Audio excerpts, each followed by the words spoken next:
Hey, what is going on everyone? Welcome back to Everybody Eats. My name is Abi, and today we're going to be reviewing David Cronenberg's new body horror, Crimes of the Future. David Cronenberg has been hailed as the godfather of body horror for roughly 4 decades at this point. So when it was announced that the esteemed director would be returning to his roots, the hype amongst the film community was warranted, to say the least. Crimes of the Future is not only one of his most haptically engaging films to date, but is a work of art that finds an auteur at odds with not only himself, but with his audience as well. Cronenberg proves he is as focused as ever, and like everyone else, ever changing in this modern world that we live in, skeptical and worried about the future itself. It's dreary, it's slow, but most importantly, it is inherently a Cronenberg film. The film takes place in an unspecified future where humanity has evolved in numerous different manners, with the majority unable to feel pain or contract infectious disease. Saul Tenser, played by Viggo Mortensen, and Caprice, played by Léa Seydoux, are performance artists that have taken advantage of this new world, enacting surgeries on the former in front of a live audience. Tenser has a remarkable condition where he grows vestigial organs in a rapid manner, leading the couple to the National Organ Registry, in charge of administering state restrictions on human evolution.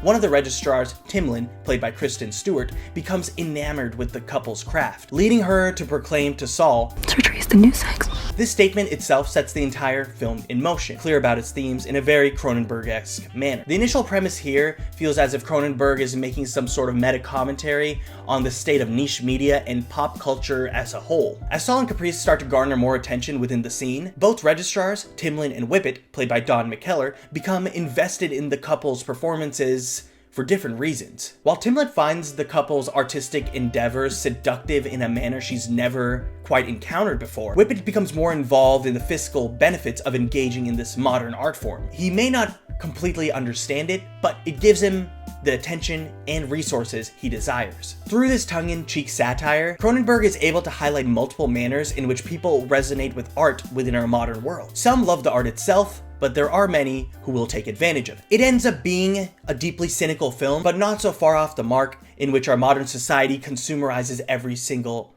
artistic endeavor. With the direction in which NFTs and the metaverse are headed, we've already started to see a decay in artistic literacy. Cronenberg just brings it back to the real world here, consciously brushing over this digital era and bringing on screen something much more inherently human. Eventually, Saul is approached by Lang Dotrice, played by Scott Speedman, leader of the Evolutionists, a group of individuals that have genetically modified their internal organs, enabling them to digest plastics and other synthetic elements. Lang is appreciative of the couple's performances and inquires if they would be able to perform a live autopsy on his deceased son, Brecken, who was murdered by his ex-wife. Lang shares with the couple that Brecken was born with a digestive system that would allow him to digest plastics and other synthetic elements from birth, eventually scaring his ex-wife to the point where she broke and smothered him to death, convinced that he was inhuman. Saul is naturally skeptical of Brecken's evolutionary manner, adapting from his father's DNA in a manner that defies all sense of logic or science. But in a setting that's evolved so far away from what we know as humanity in this day and age, Cronenberg crafts a sci-fi world that inhabits the feeling of change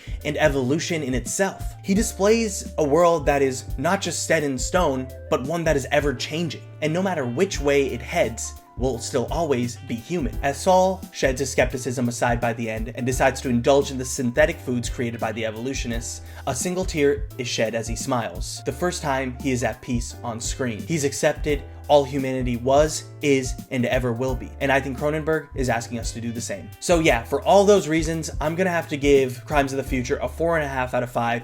It really resonated with me. It's a very slow movie. It's a very unique sci-fi world, and it clicked all the right buttons for me. It's got that right amount of body horror, some insane practical effects, and it just proves that Cronenberg is back and doing what he loves, and I cannot wait to see what he does next. Anyways, guys, thanks for watching. My name is Abi. This was Everybody Eats. We have a lot more content coming out soon, so stay tuned.